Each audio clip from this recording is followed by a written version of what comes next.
Prokaryotic sell সম্পর্কে বুঝতে পারলাম। প্রোক্যারিওটিক, প্রো মিনস প্রিমিটিভ, আর এর কোনো কম্পার্টমেন্টালাইজেশন থাকে না, সেটাও বলেছি। আমাদের যেমন উন্নত ঘর বাড়ি, সেখানে বিভিন্ন কম্পার্ট থাকে, কামরা থাকে, বিভিন্ন রকম বেরিয়ার থাকে, বেডরুম, বাথরুম, কিচেন, এগুলো আলাদা থাকে। কিন্তু হোস্টেলের গল্পটা করলাম যেটা, সেখানে সেরকম থাকে না। তাহলে প্রোক্যারিওটিক কোষের সঙ্গে অনেকটা হোস্টেলের রুমের মিল পাই।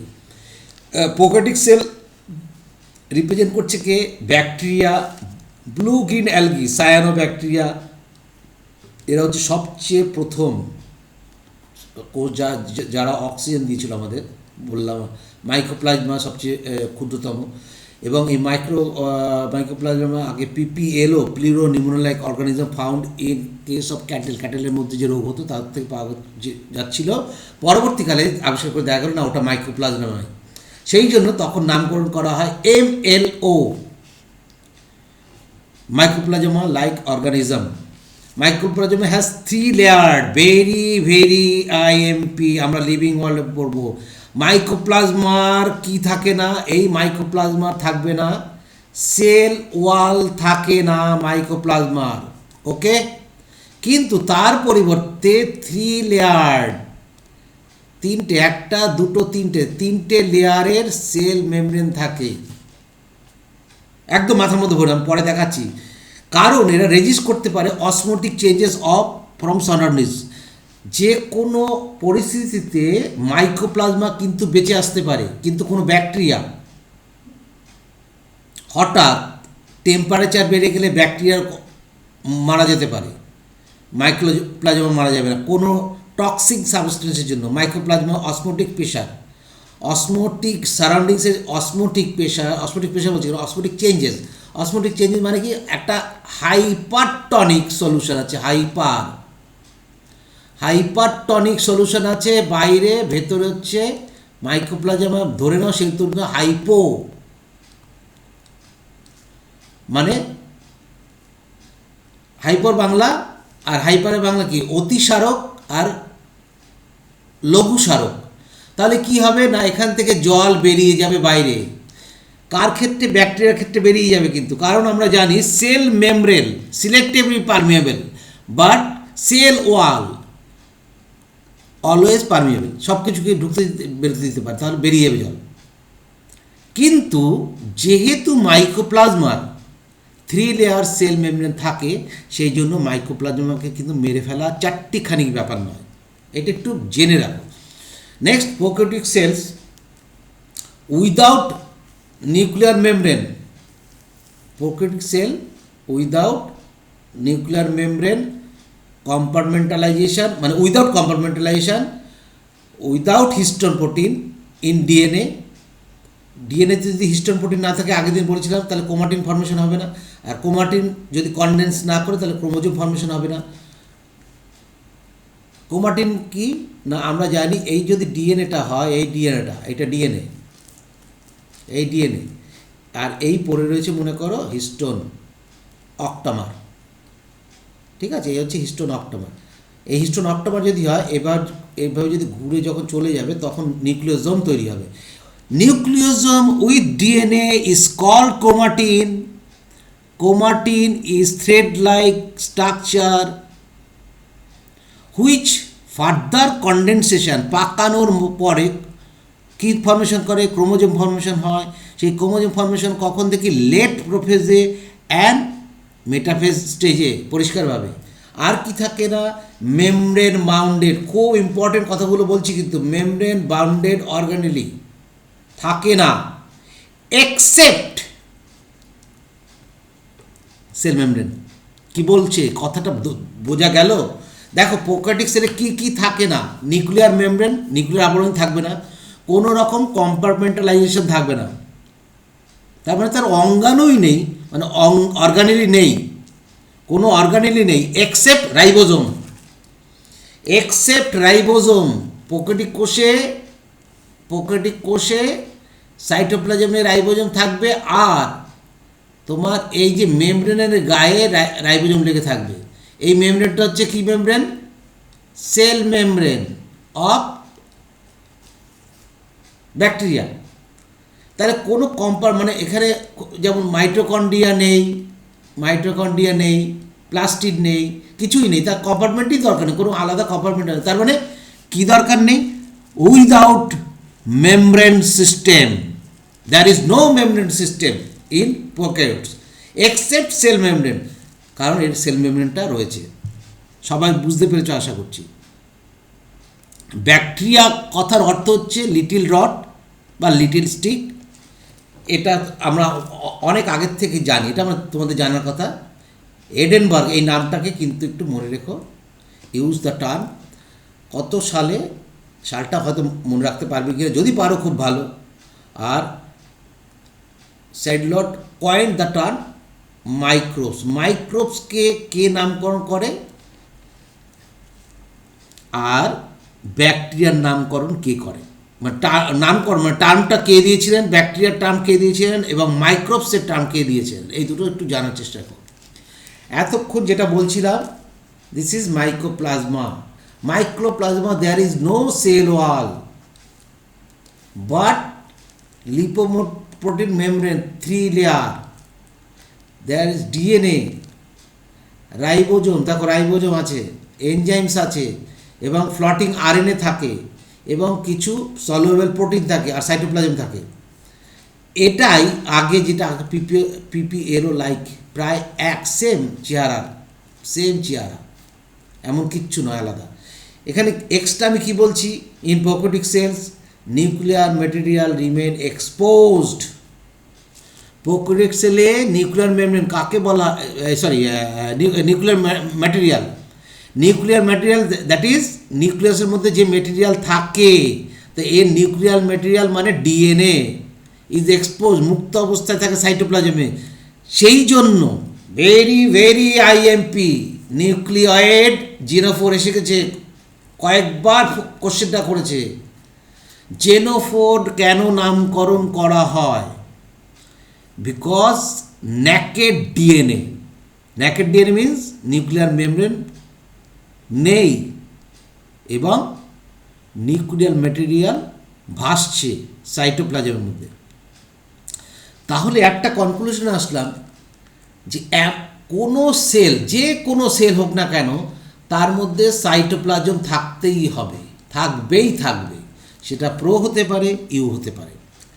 All the membranes bound organelles are absent in prokaryote cell, so we can say that in prokaryote cell intracellular compartment are absent.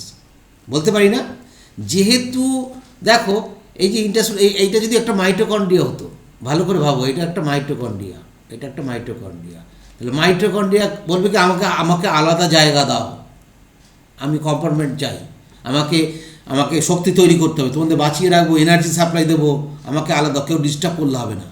এখানে মনে করো কি না, প্লাস্টিড আছে, এখানে মনে করো প্লাস্টিড আছে, ঠিক আছে, এই প্লাস্টিড। এও বলবে যে আমাকে রান্না করে তোমাদের সমস্ত কিছু সাপ্লাই দিতে হবে, আমাকে আলাদা কম্পার্টমেন্ট দাও। তাহলে এগুলো নেই তো, অর্গানিক নেই, সুতরাং ইন্ট্রাসেলুলার কম্পার্টমেন্ট। সপ্তর্ষি বুঝতে পেরেছিস? কোশ্চেনটা করেছিলি, ইন্ট্রাসেলুলার কম্পার্টমেন্ট থাকবে না কার মধ্যে? প্রোক্যারিওটিক সেলে। এই কোশ্চেনটা দিয়েছিলাম আমি, ইচ্ছা করে না পড়িয়ে কোশ্চেনটা দিয়ে দেখি। বুদ্ধি দেখো, সব যদি পড়িয়ে দিই, একটু তো তোমাদের ব্রেনটাকে খোলাতেই হবে, আমাকে তোমাদের ট্রাই করতেই হবে।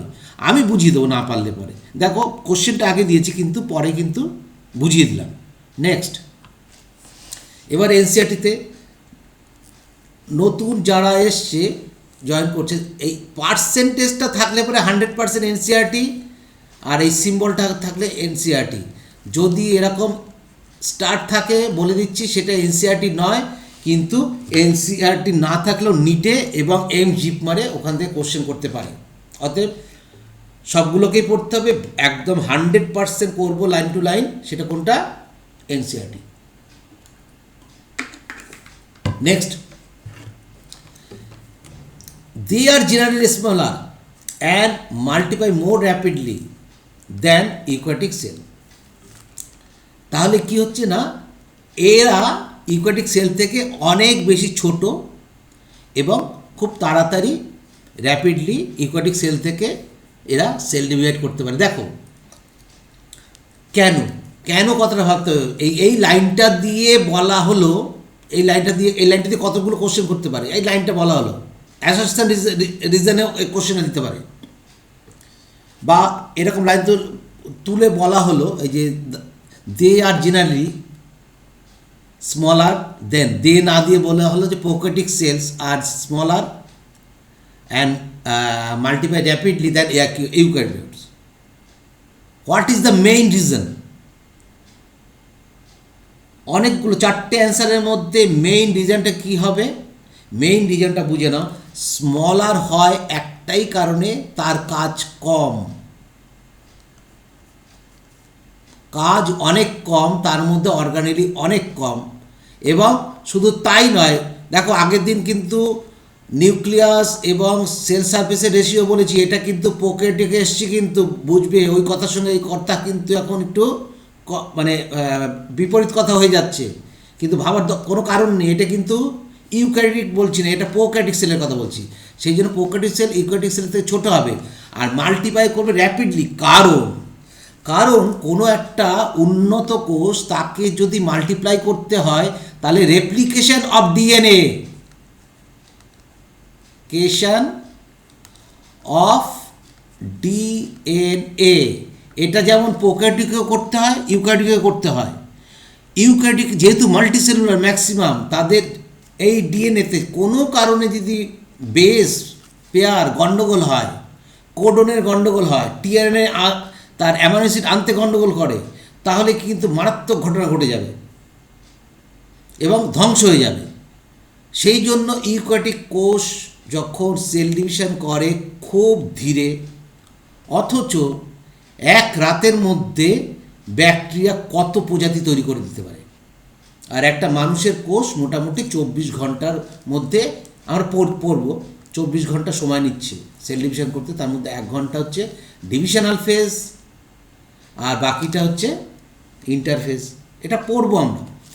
এখানে এই যে ডায়াগ্রামটা দেখাচ্ছি, এই ডায়াগ্রামটা ভেরি ভেরি ইম্পর্টেন্ট। ডায়াগ্রাম থেকে কোশ্চেন করবে, কিন্তু আমিও করব। এই যে ডায়াগ্রামগুলো দেখানো হয়েছে, এই ডায়াগ্রামগুলো এমনি দিলে পরে তুমি ধরতে পারবে না, কিন্তু তার পাশে এই ডায়াগ্রাম দিল, এটা দিল, তখন তোমাকে বুঝতেই হবে এটা এনসিইআরটি থেকে এসছে।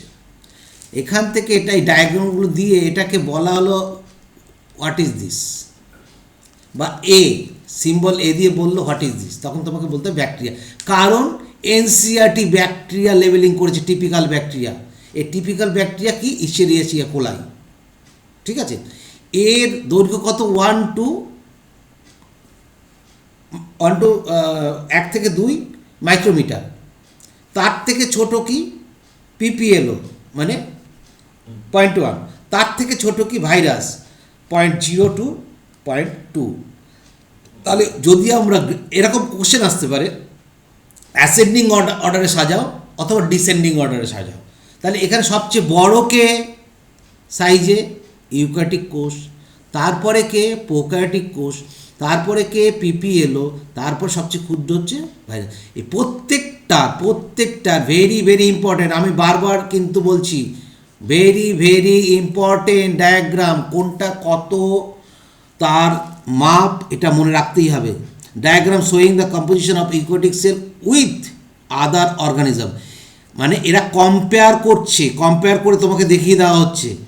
অতএব এখানে অবহেলার কোনো জায়গা নেই। নেক্সট, একটা প্রোক্যারিওটিক্স, হ্যাঁ বলো, হ্যাঁ বুঝতে পারছি না।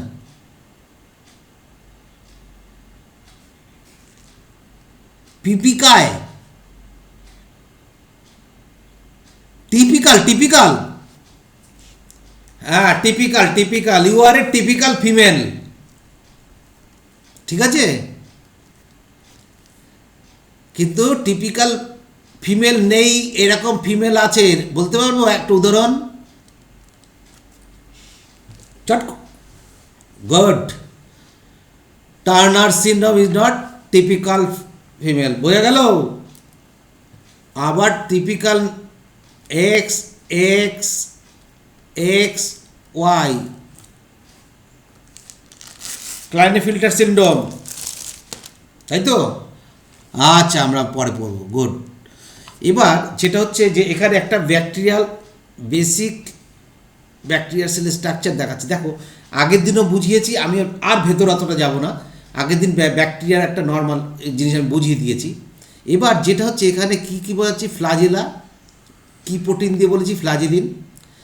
তার বাইরে আউটার মেমব্রেন অনলি কোথায় থাকবে, গ্রাম নেগেটিভ। আমি পড়াবো আজকে কেন গ্রাম নেগেটিভ। নেগেটিভ মানে কি না, তারা কালার নিতে ধরে রাখতে পারে না। সে কারণটা হচ্ছে বাইরে আরেকটা মেমব্রেন থাকে বলেই জল দিলে, অ্যালকোহল দিলে, অ্যাসিটোন দিলে ধুয়ে যায়। নেক্সট হচ্ছে সেল ওয়াল। এটা কি পেপটাইডোগ্লাইকান বা মিউরিন। পেপটাইডোগ্লাইকান দুটো পদার্থ দিয়ে তৈরি, দুটো N A G and N A M. নাম জিজ্ঞেস করলে পারবে অনেকে, পারবে না অনেকেও। নাম অ্যান্ড নাগ পরে বোঝাচ্ছি। এরা অল্টারনেট সিকোয়েন্সে থাকে, সেটা পরে আসছি। তাহলে এটা হচ্ছে সেল ওয়াল। নেক্সট হচ্ছে সেল মেমব্রেন। তাহলে এই যে তিনটে দিয়ে আমরা আগের দিন পড়েছিলাম, এটাকে বলা envelope of bacteria.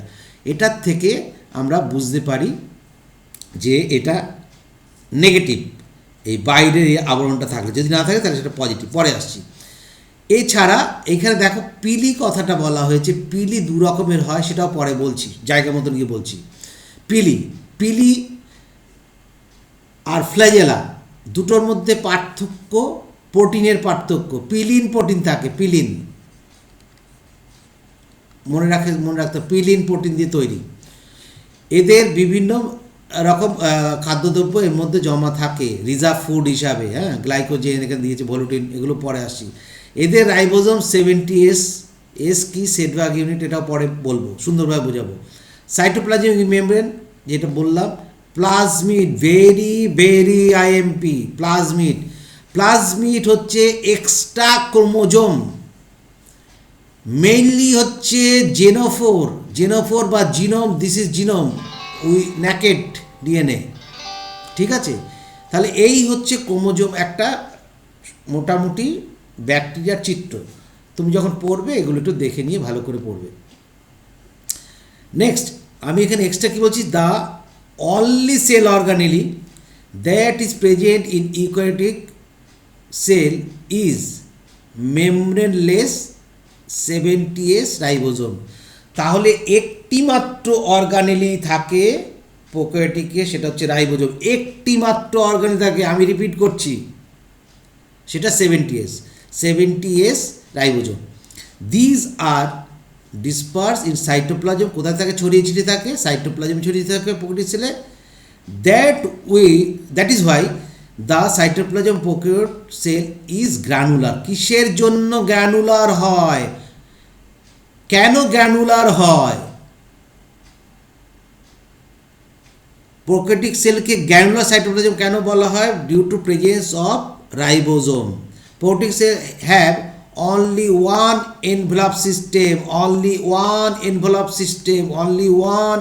system because only single cell membrane present।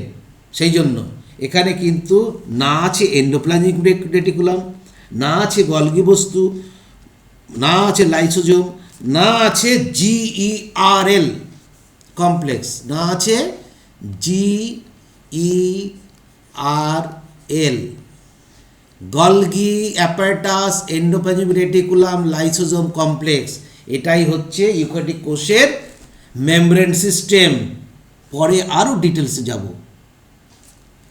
On the basis of other hand, এখন কিন্তু আমি এনসিইআরটিতে নেই, কিন্তু খুব দরকারি কথাগুলো, কারণ এইগুলোর থেকেই কোশ্চেন করবে।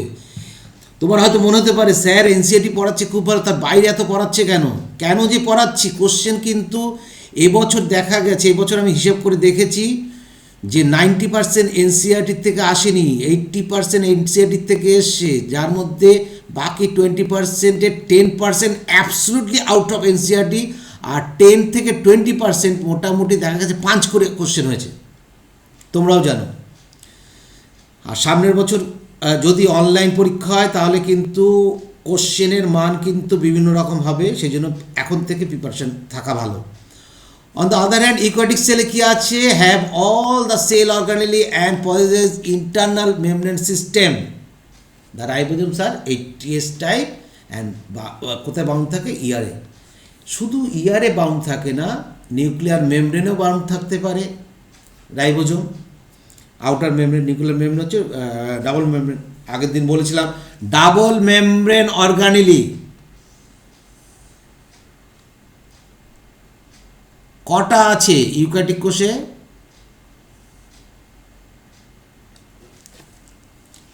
কটা? দুটো, তিনটে আছে। গুড। Nucleus, mito, good. আর সবাই বলতে পারছে না কেন জানি, বলতে পারছে, অনেকে বলার চেষ্টা ইচ্ছে করছে না বলতে, ঠিক আছে। They may vary greatly in shape and size. কারাই দে মে বলতে অনেকক্ষণ তো বললাম, দে বলতে bacteria, that is prokaryotic. Shape আর সাইজের উপর নির্ভর করে 4 বেসিক শেপস অফ ব্যাকটেরিয়া আর ব্যাসিলাস, মানে রড লাইক। এই ব্যাসিলাসকেই কিন্তু আবিষ্কার করেছিল কে? Anton von Leeuwenhoek, first observe in 1674। এখান থেকে কোশ্চেন করতে পারে, এটা আমরা পড়ে এসেছি। কক্কাস গোলাকার, ব্যাসিলাস দণ্ডাকার, কক্কাস গোলাকার বা স্পেরিকাল, ভিব্রিও কমার মতন, ঠিক আছে, কমার মতন। আর স্পাইরাল মানে এরকম স্পাইরাল আকার। এগুলো বুঝতে পেরেছি, এগুলো আমরা একটু পরবর্তী ডায়াগ্রাম দেখলে বুঝতে পারবো। এনসিআরটি আর কিচ্ছু বলেনি। 4 basic shapes of bacteria found, এটাই বলছে কে? NCERT.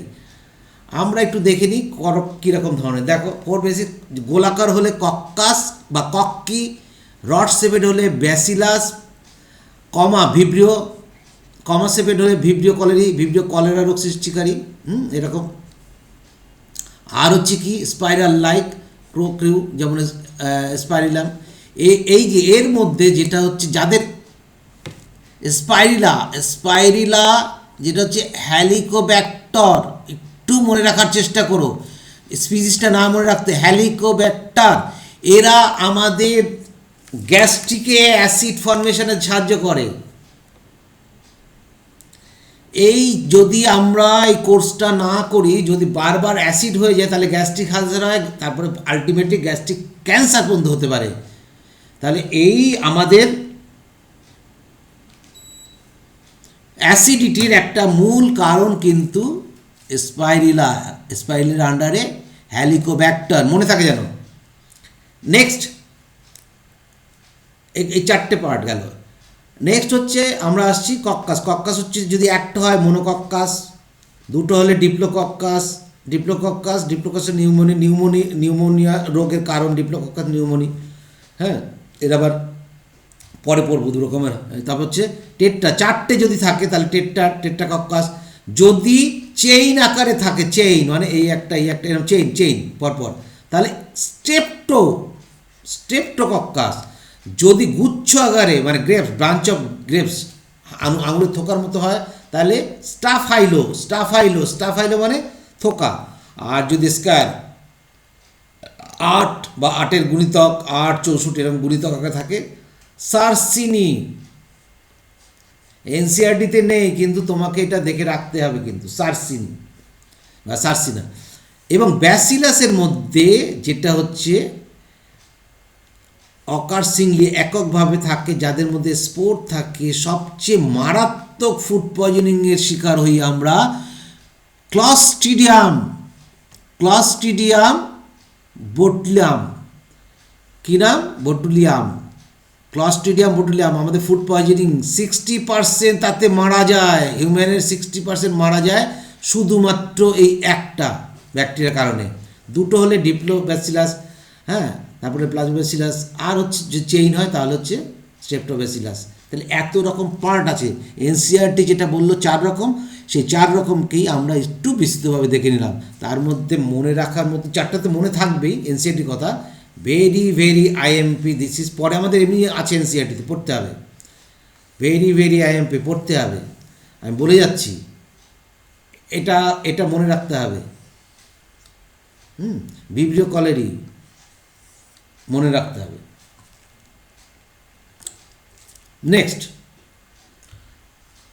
the organization of the prokaryotic cell is fundamentally similar even though prokaryotes exhibit wide variety of shape and function. কি বলতে চাইছি এখানে,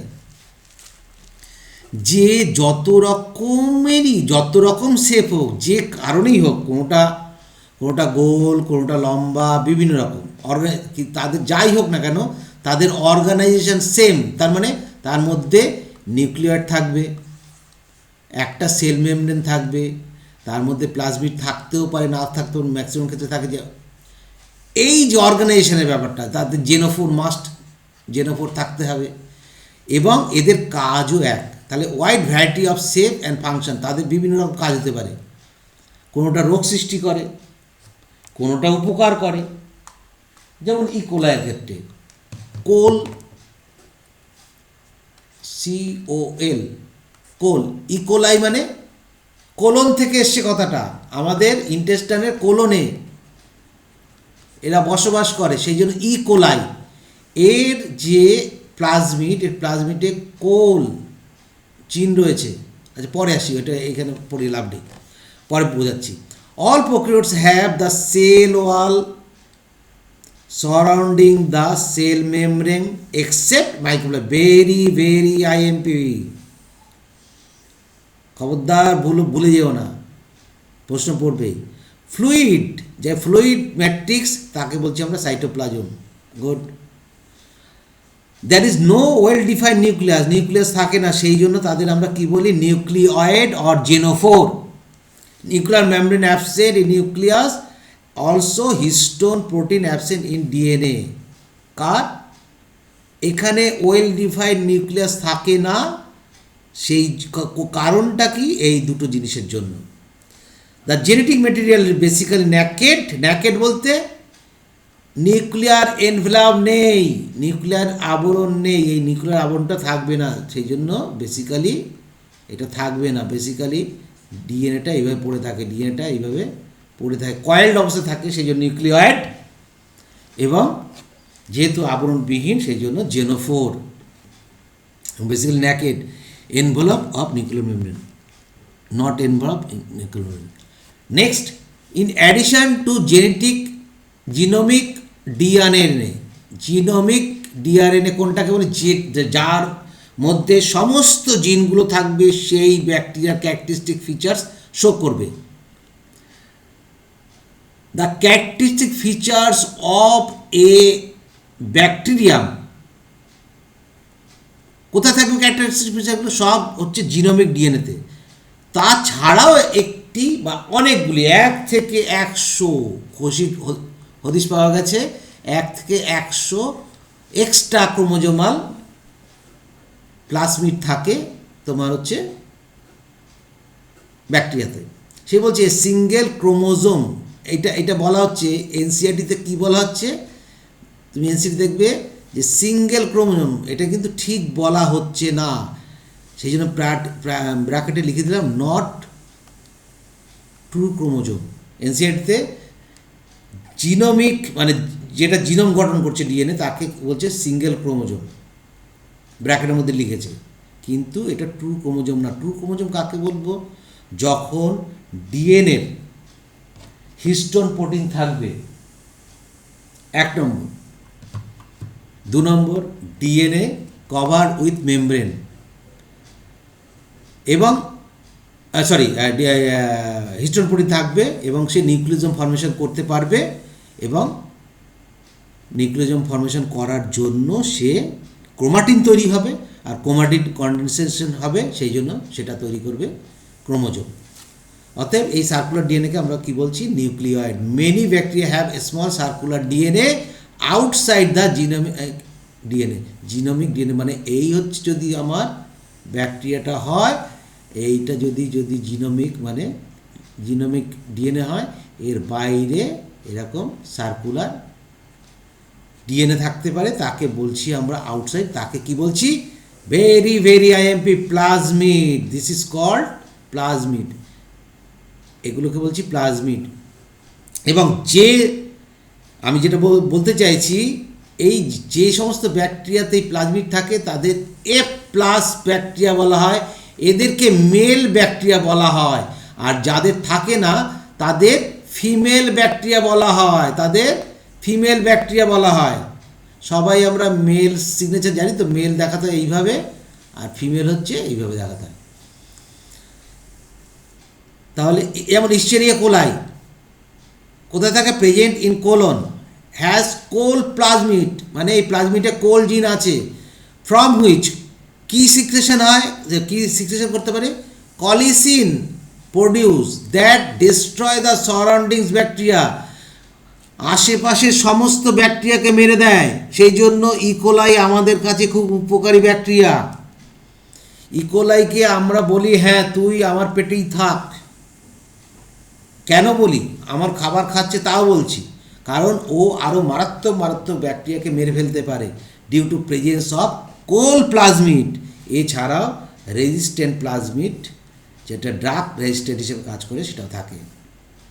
next, the plasmid DNA confers certain unique phenotypic characters to such bacteria. এই ব্যাকটেরিয়াতে, যে সমস্ত ব্যাকটেরিয়াতে এই plasmid DNA থাকবে, তাতে প্লাজমিডের মধ্যে কতগুলো ক্যারেক্টার থাকবে, সেই ক্যারেক্টার আমি একটু পরে আসছি, এখনই বলতে পারতাম কিন্তু পরে যাচ্ছি। যেমন বলছি রেজিস্টার্ড থাকবে, তাদের রিকগনিশন সাইট থাকবে, তাদের ওআরআই থাকবে, এইগুলো থাকবে, যার জন্য তার কতগুলো ইউনিট ক্যারেক্টার থাকবে। যেমন অ্যাম্পিসিলিন রেজিস্ট্যান্ট জিন থাকতে পারে, টেট্রাসাইক্লিন রেজিস্ট্যান্ট জিন থাকতে পারে, যেগুলো 12 আমরা পড়ব। Next, one such character is resistance to antibiotic. যদি অ্যাম্পিসিলিন রেজিস্ট্যান্ট জিন থাকে, অ্যাম্পিসিলিন রেজিস্ট্যান্ট জিন থাকে, তাহলে এই অ্যাম্পিসিলিন থেকে যেমন আমরা অ্যাম্পিসিলিন অ্যান্টিবায়োটিক তৈরি করতে পারবো, আবার এই ব্যাকটেরিয়া অ্যাম্পিসিলিন প্রয়োগ করলেও মারা যাবে না, রেজিস্ট্যান্ট হয়ে যাবে। ঠিক আছে।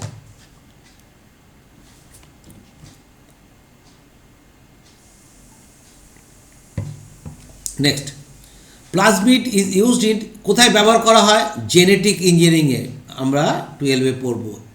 কী হিসাবে ব্যবহার করা হয়, ভেক্টরকে যে বহন করে নিয়ে যায়, বাহক। If you remove main bacterial genome, মানে যদি আমরা মেইন জেনোফোরটা, এই যে জেনোফোরটা আছে এই ব্যাকটেরিয়ার মধ্যে, এই যে জেনোফোরটা আছে এই ব্যাকটেরিয়ার মধ্যে, এটা হচ্ছে জেনোফোর, ভালো করে বোঝো, দিস ইজ জেনোফোর। এটাকে যদি রিমুভ করে দিই তাহলে ব্যাকটেরিয়াটা মরে যাবে। কিন্তু প্লাজমিড যদি আমরা রিমুভ করি তাহলে ব্যাকটেরিয়াটা কিন্তু মারা যাবে না। এই সুযোগটাই আমরা কাজে লাগাই। বলতে নেই, ব্যাকটেরিয়াও এই সুযোগটা কাজে লাগিয়ে বংশবৃদ্ধি করে এবং বিভিন্ন রকম ইনফেকশনের জন্য তারা আমাদের ইনফেক্ট করতে পারে, এর মধ্যে বিভিন্ন ধরনের ইনফেকশিয়াস প্রপার্টি থাকে বলে। তাহলে কি বললাম, ভালো করে বোঝো। জেনেটিক ইঞ্জিনিয়ারিং ব্যবহার করা হয়, এই জিনোমটাকে যদি আমরা সরিয়ে ফেলি তাহলে এর মরে যাবে, কিন্তু প্লাজমিডকে যদি সরিয়ে ফেলি তবুও সে লাইভ বেঁচে থাকবে, কারণ এটা এক্সট্রা ক্রোমোজোম বলা হয়। রেপ্লিকেশন এখানে আমি দেখিয়েছি, দুটো তৈরি হয়েছে। রেপ্লিকেশনটা কি, রেপ্লিকেশন কিছুই না, এই হচ্ছে ডিএনএটা, তো ভালো করে বোঝো, এই একটা ডিএনএ, কোনোভাবে এই ডিএনএটা চিড়ে গেল, এখন তো অত বলার সময় নেই, এই জায়গায় বলবো। এই আমরা জানি ডিএনএ ATGC বন্ড থাকে, এখান থেকে এটা পরপর তৈরি হয়ে গেল, এই একটা তৈরি হয়ে গেল, এই একটা তৈরি হয়ে গেল, তাহলে এর ডুপ্লিকেট হয়ে গেল দুটোই, মানে এই বন্ডটা এর মাদার বন্ড, আর এটার মাদার বন্ড হচ্ছে এই পাশেরটা, আর এটা নিউলি ফর্ম বন্ড। তাহলে এটা আর এটা একদম ভগ্নী, ডটার, মানে কি বলবো, সিস্টার, একই রকম। এইভাবে কিন্তু রেপ্লিকেশন হয়, পরের ডিটেলসে আমরা যাব। আর প্লাজমিড যদি এর মধ্যে যুক্ত হতে পারে তখন ইন্টিগ্রেটেড প্লাজমিড বলে, যেমন এই প্লাজমিডটা জিনোমের সঙ্গে যুক্ত হয়েছে, তারপরে আবার রেপ্লিকেশন হয়। এগুলো আমরা ডিটেলসে পড়বো, এগুলো খুব ইন্টারেস্টিং জিনিস। কখন হয়, কীভাবে হয়, জাস্ট ছবিগুলো দেখে রাখো। একটা প্লাজমিডের কী কী ক্যারেক্টার থাকতে পারে? একটা প্লাজমিড ম্যান মোটামুটি আমি যেটা বলতে চেয়েছি, এর একটা অরিজিন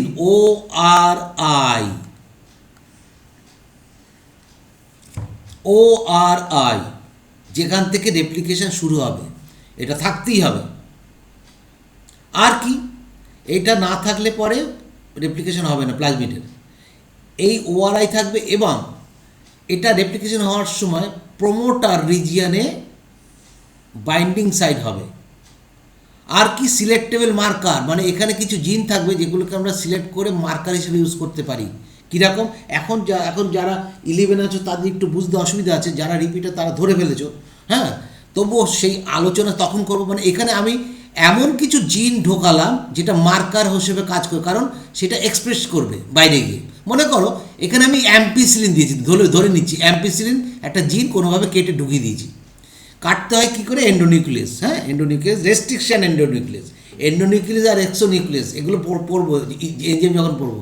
কোনো একটা ডিএনএকে মাঝখান দিয়ে কাটলে বলা হয় এন্ডোনিউক্লিয়াস, সাইড থেকে কাটে যদি তখন এক্সোনিউক্লিয়াস। এটাকে বলা হয় রেস্ট্রিকশন এন্ডোনিউক্লিয়াস, মানে নির্দিষ্ট জায়গায় কাটবে, কেটে সেই সিলেক্টেবল জিনটাকে ভরে দিলাম, তখন মার্কার হিসেবে কাজ করবে। এবং এই যেখানে কাটবে এগুলোকে বলা হয় রেস্ট্রিকশন সাইট, চিনতে পারবে, হ্যাঁ, এই রেস্ট্রিকশন সাইট। এর আবার 5' to 3' অংশ থাকবে সবসময়, রেপ্লিকেশন 5' to 3', যেভাবেই হোক না কেন, রিভার্স ট্রান্সক্রিপশন হোক, রেপ্লিকেশন হোক, সবসময় কিন্তু 5' to 3', এক্সেপ্ট 1। এখন বলবো না, ওটা বুঝিয়ে বলতে হবে, সেজন্য বললাম না, পরে ঠিক সময় বুঝিয়ে দেবো। আর এই যে হচ্ছে অ্যান্টিবায়োটিক রেজিস্ট্যান্ট জিন, এই পার্টগুলো যদি থাকে তবে সেটা একটা আদর্শ প্লাজমিড। এই আদর্শ প্লাজমিড যেমন আমরা ইশিরিয়া কোলাইতে আমরা দেখতে পাবো, বা অন্যান্য ব্যাকটেরিয়ার মধ্যেও আমরা দেখতে পাবো। এনসিআরটি কী বলছে? This plasmid is use to monitor, কী করে? মনিটর করবে ব্যাকটেরিয়াল ট্রান্সফরমেশন, ট্রান্সডাকশন, এই দুটো টার্ম তোমরা মনে রাখো। এগুলো জনন মানে রিপ্রোডাকশনের মধ্যে আমরা পড়বো। ব্যাকটেরিয়াল রিপ্রোডাকশন, ব্যাকটেরিয়াল ট্রান্সফরমেশন কি? কনজুগেশন হতে পারে,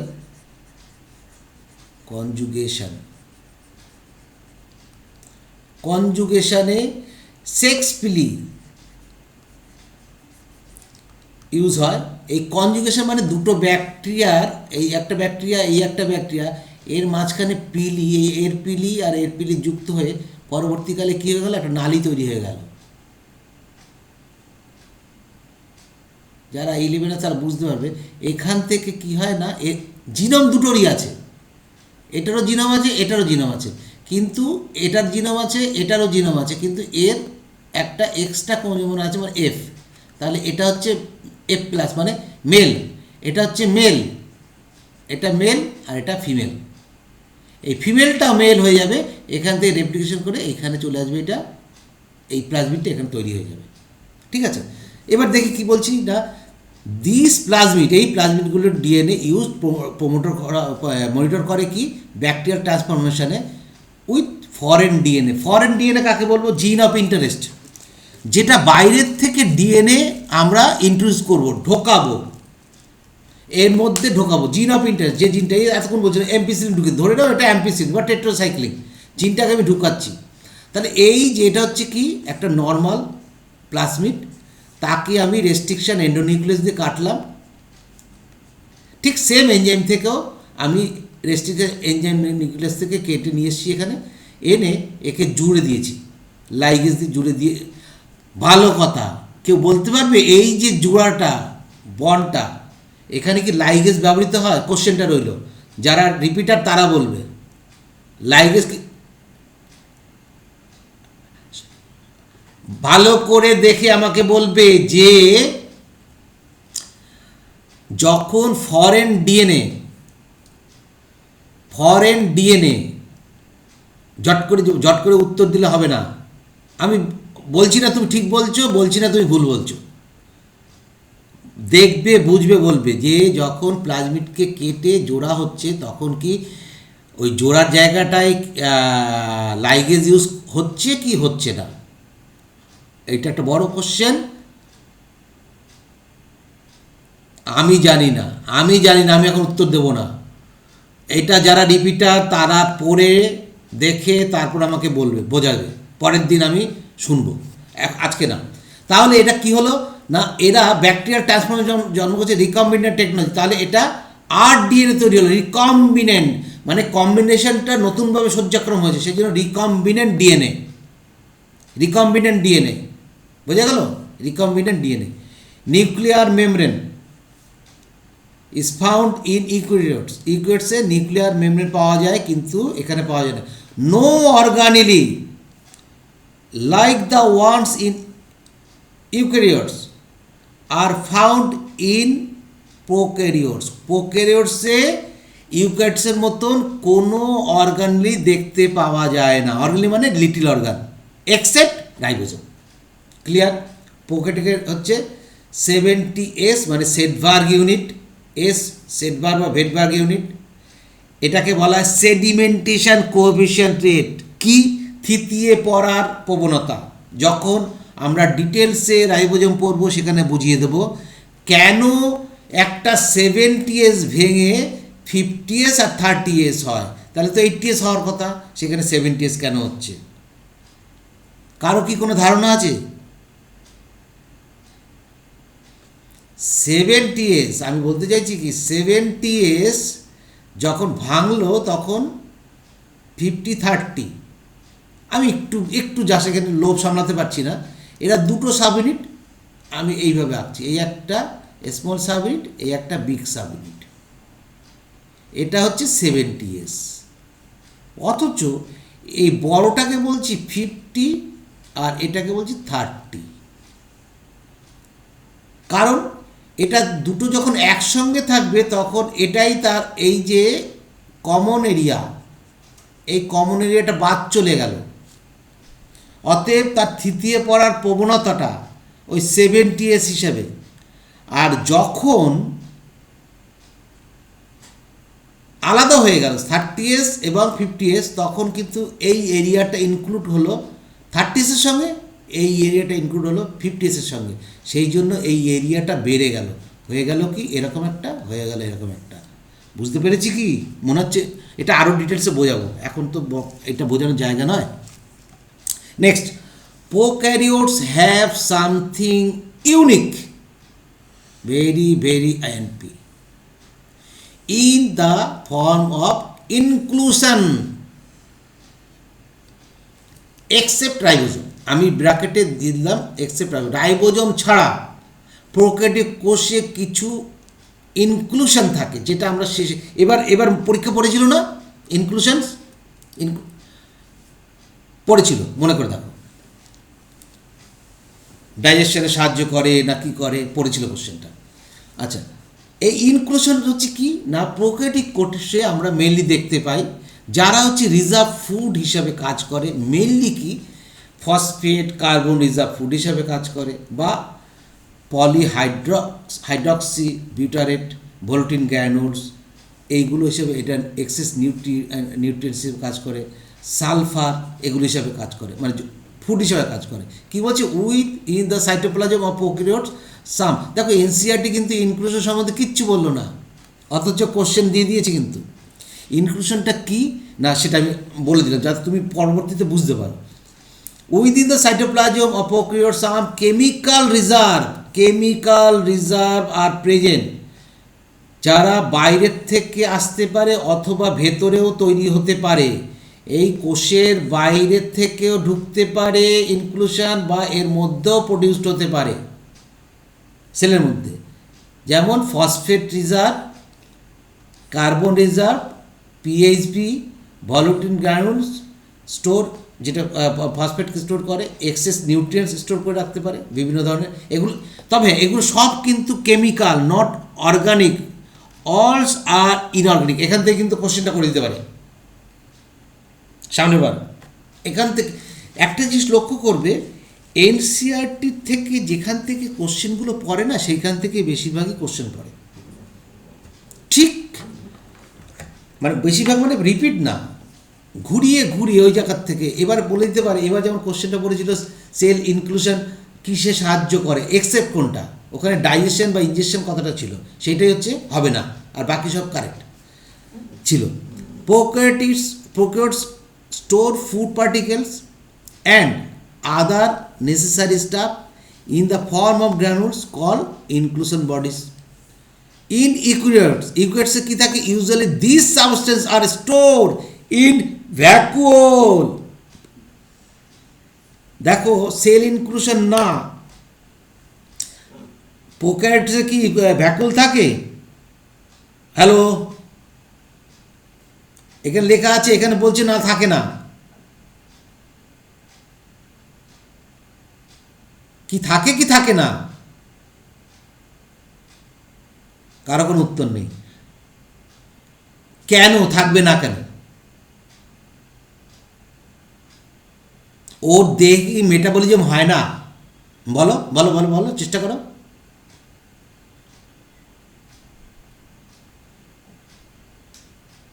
রাইট, অ্যাবসলিউটলি রাইট। এই উত্তরটা জানতে চাইছি।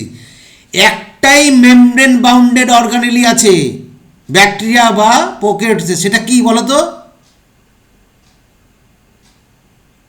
হ্যাঁ, কোষটা নিজে, সেলটা নিজে একটাই মেমব্রেন বাউন্ডেড, আর বাকি হচ্ছে মেমব্রেন বাউন্ডেড লেস, সেটা হচ্ছে একটাই আছে, সেটা হচ্ছে রাইবোজোম। সেই জন্য রাইবোজোমকে বলা হয় ইউনিভার্সাল অর্গানেলি।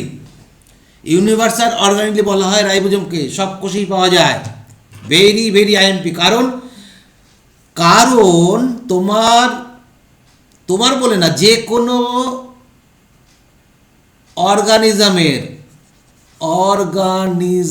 যে কোনো organism, any type of organism, তাকে বাঁচতে গেলে রেসপিরেশন করতে হবে। রেসপিরেশন ছাড়া কোনো বাঁচার কোনো জায়গা নেই। আর রেসপিরেশন করতে গেলে ফুড দরকার হবে, ফুড। আর ফুডের মেইন জিনিস হচ্ছে প্রোটিন, আর প্রোটিনকে সিনথেসিস করতেই হয়, আর বাইরের থেকে নিতে হয়। এসেন্সিয়াল প্রোটিনগুলো, এসেন্সিয়াল অ্যামাইনোসগুলো আমরা সিনথেসিস করতে পারি না, সেই জন্য আমাদের বাইরের থেকে ফুড সাপ্লিমেন্ট হিসাবে নিতে হয়। আর নন এসেন্সিয়াল অ্যামাইনো অ্যাসিডগুলো আমরা প্রয়োজন মতো তৈরি করতে পারি। এই কোশ্চেনটা আমি ক্লাস 9-10 বলি, আমরা তো প্রোটিন সিনথেসিস করতে পারি, তা সত্ত্বেও আমরা প্রোটিন খাই কেন? এইটা হচ্ছে উত্তর। এটা তোমাদের ক্ষেত্রে উত্তর, এটা নিটের ক্ষেত্রে উত্তর, এইমসের ক্ষেত্রেও এই কোশ্চেন আসতে পারে যে হিউম্যান বডি না, যে কোনো অ্যানিম্যাল বলো বা যে কোনো সেল বলো, যে কোনো অর্গানিজম বলো, মেনলি অর্গানিজম, তারা তো প্রোটিনস বা mainly amino acid protein synthesis করতে পারে, তা সত্ত্বেও তাকে বাইরের থেকে নিতে হয় কেন? তার একটাই কারণ, নন এসেন্সিয়াল অ্যামাইনো অ্যাসিড আমরা সিনথেসিস করতে পারি। যাই হোক, নেক্সট এনসিইআরটি কী বলছে? A specialized differentiated form of cell membrane। কি বলছে? সেল মেমব্রেন এরকম ছিল, এবার বলছে না ডিফারেন্সিয়েটেড সেল মেমব্রেন, এরকম হয়ে গেল, এরকম হয়ে গেল।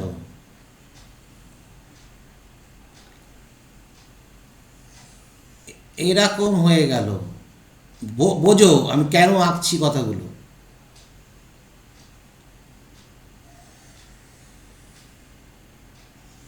এরকম হয়ে গেল,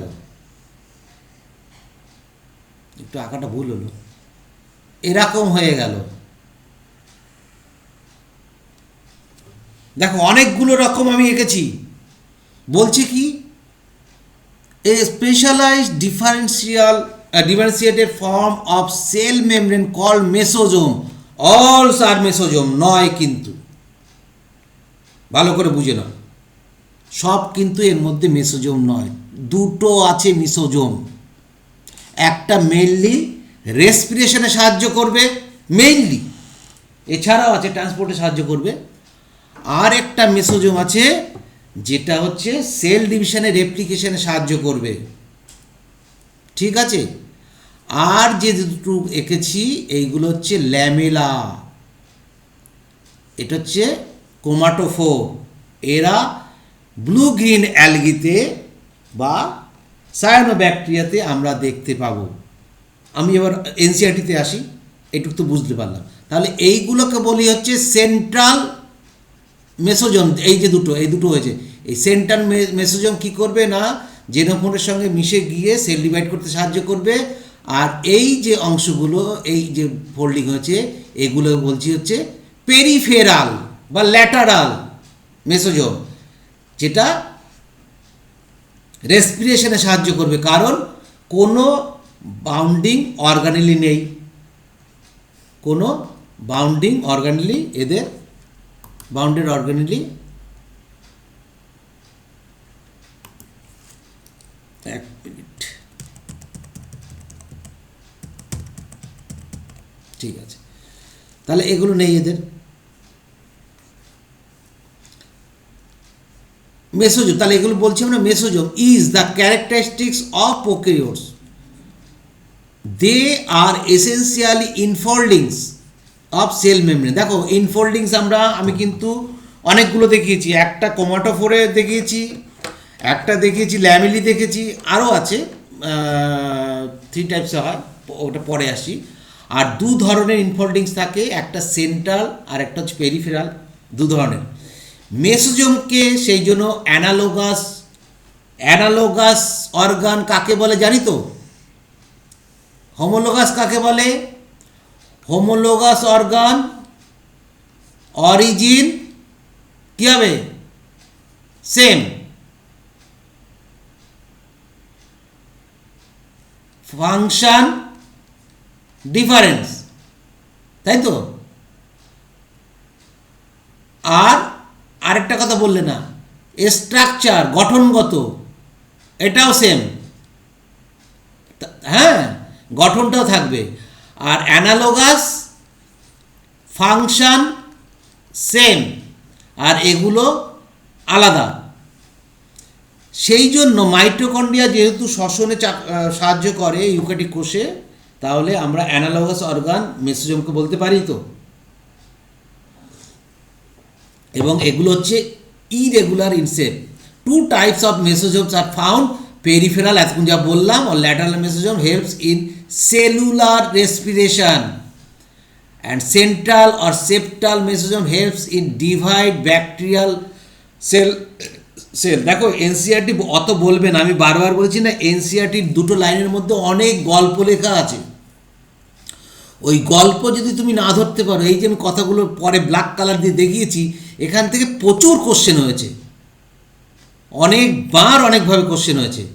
এখানে একটা জিনিস বোঝো যে রেসপিরেশন করতে গেলে আলটিমেট যেটা দরকার সেটা হচ্ছে কি, আলটিমেট কি দরকার হয় রেসপিরেশন করতে গেলে? আমাকে রেসপিরেশন শক্তি তৈরি বার করতে হবে, শক্তি ফুড থেকে এনার্জি বার করতে হবে, হ্যাঁ তো নাকি? একটা ক্যাটাবলিক মেটাবলিজম। তাহলে বার করতে গেলে এই যে ইলেকট্রন, আমরা জানি, আমরা কি বলেছিলাম আগের দিন বলেছিলাম যে ফুড তৈরি করার সময় CO2 আর H2O, আমি ইকুয়েশন লিখছি না, নিয়ে তৈরি হলো C6H12O6। এই যে ফুডটা নিয়ে কার্বনকে বললো, বাবা কার্বন তুমি বেরিয়ে যাও, তোমাকে আমার প্রয়োজন নেই। কার্বন অক্সিজেনের সঙ্গে CO2 হয়ে বেরিয়ে গেল। এই যে হাইড্রোজেন, ভেরি এসেন্সিয়াল, এই হাইড্রোজেনটাই হচ্ছে হাইড্রোজেন আয়ন প্লাস E-। এই যে ইলেকট্রন, এই ইলেকট্রনের মধ্যে এনার্জি থাকে, এই এনার্জিকে বহন করার জন্য কিছু কেরিয়ারের প্রয়োজন হয়। আর সারা জীবের এই ইলেকট্রন কেরিয়ার বসে আছে শুধুমাত্র কোথায়? মেমব্রেনে। সেটা হতে পারে সেল মেমব্রেন, সেটা হতে পারে mitochondrial inner membrane, F1 particle, যেখানেই হোক না কেন, মেমব্রেন ছাড়া এদের বসার কোনো জায়গা নেই। সেই জন্য বলা হচ্ছে, দেখো এইখানে লিখেছি কথাটা, only in cell membrane the cytochrome cytochromes electron carrier present which convert, কারণ আয়রন দিয়ে তৈরি, ফেরিক টু ফেরাস। ফেরিক যদি ইলেকট্রনটাকে ছেড়ে দেয়, ফেরিক যদি ইলেকট্রনটাকে গ্রহণ করে তাহলে সে হয়ে যাচ্ছে ফেরাস। আর ফেরাস যদি ইলেকট্রনটাকে, ভুল বলছি মনে না, ইলেকট্রনটাকে যদি গ্রহণ করে, আয়রন যদি ইলেকট্রনটাকে গ্রহণ করে তাহলে সে ফেরাস হয়ে গেল, আর যখনই ছেড়ে দিচ্ছে তখন সে ফেরিক হয়ে যাচ্ছে, তাই তো? তাহলে এই যখনই ট্রান্সফার করছে তখনই এনার্জিটা হচ্ছে এবং ভাইস ভার্সাভাবে হচ্ছে। এবং হাইড্রোজেন আমরা পড়বো, রেসপিরেশন খুব ভালোভাবে পড়বো, যে এগুলো ইলেকট্রন ট্রান্সপোর্ট চেইন আর ইলেকট্রন ট্রান্সপোর্ট সিস্টেম, দুটো রকম আছে। কী কী আছে না, আমরা পড়ি ইলেকট্রন ট্রান্সপোর্ট চেইন আর electron transport system, ETS and ETC. দুটোর পার্থক্য কি? প্রশ্ন রইল যারা রিপিটার 10-এ, এই দীপালি তোদের তো বলা উচিত, পড়িয়েছিলাম তো।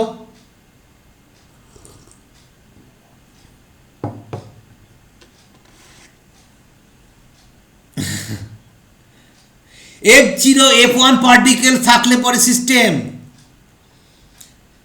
আর F0 F1 পার্টিকেলস বাদ চলে গেলে সেটা হচ্ছে electron transport chain. Electron transport চেইনে কখনো F0 F1 পার্টিকেল প্রয়োজন আসে না, কারণ সেখানে জল তৈরি হওয়ার প্রয়োজন নেই, শুধু ইলেকট্রন ট্রান্সপোর্ট করবে। ক্লিয়ার হয়েছে? মনে হয় অনেকের মাথায় ঢোক।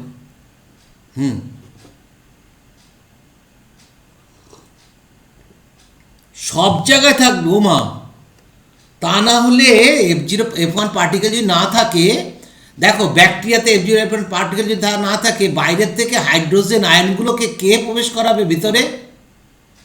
মাইটোকন্ড্রিয়ার ক্ষেত্রে ভিতরে প্রবেশ করে, আর এর ক্ষেত্রে বাইরে বেরিয়ে যায়। এই যে বেরিয়ে যাচ্ছে, সেই এই যে বেরিয়ে F0 F1 পার্টিকেলের মাধ্যমে বেরোয়, তখনই এটিপিটা তৈরি হবে। ক্লিয়ার? এটা আমরা আরও পরে আরও ডিটেলসে বুঝবো। সাবজেক্টটা বোঝো, ফান্ডাটা বোঝো, বায়োলজির বেসটাকে তৈরি করো, সব কিছু ইজি হয়ে যাবে, একদম সব ইজি হয়ে যাবে, কোনো প্রশ্ন আটকে থাকবে না। নেক্সট কি? বলো।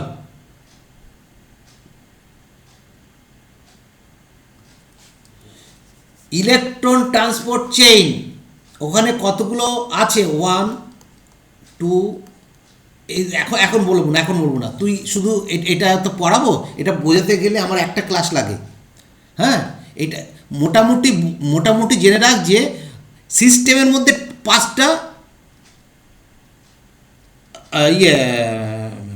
ইউনিট থাকবে, আর চেইনের মধ্যে 4টে ইউনিট থাকে। 5টা ইউনিটের শেষ ইউনিটটা হচ্ছে F0 F1 পার্টিকেলস, যেটাকে অক্সিজম বলা হয়, যেটা অক্সিডেটিভ ফসফোরাইলেশনে কাজে লাগে। ফাংশন অফ মেসোজোম, কি ফাংশন বলছে? Increase the membrane surface. দেখো কি সুন্দর কথা, এনসিআরটি বলেনি, এটা যদি আসে, এই ছিল হচ্ছে মেমব্রেনটা। আমি যদি মনে করো মেসোজোম তৈরি করি এরকমভাবে, এই মেসোজোম তৈরি করলাম, একই জায়গায় ইনক্রিজ করলো কি করলো না? করলো তো। এটা ছিল এইটুকু, এটা মেসোজোম তৈরি হয়ে গেল। তাহলে increase membrane surface, enzymatic activity in respiration, এবং এখানেই থাকবে হচ্ছে এনজাইম, যে এনজাইমগুলো রেসপিরেশন সাহায্য করবে এবং ট্রান্সপোর্টেশনে সাহায্য করবে। Next, may participate in cell respiration, কোষের শ্বসনে সাহায্য করবে, by serving as attachment of bacterial chromosome. Bacterial chromosome বলতে, যে দেখো এখানে ব্যাকটেরিয়াল ক্রোমোজোম কথাটা ঠিক, তুই বলবে স্যার ক্রোমোজোম ইউজ করলেন কেন?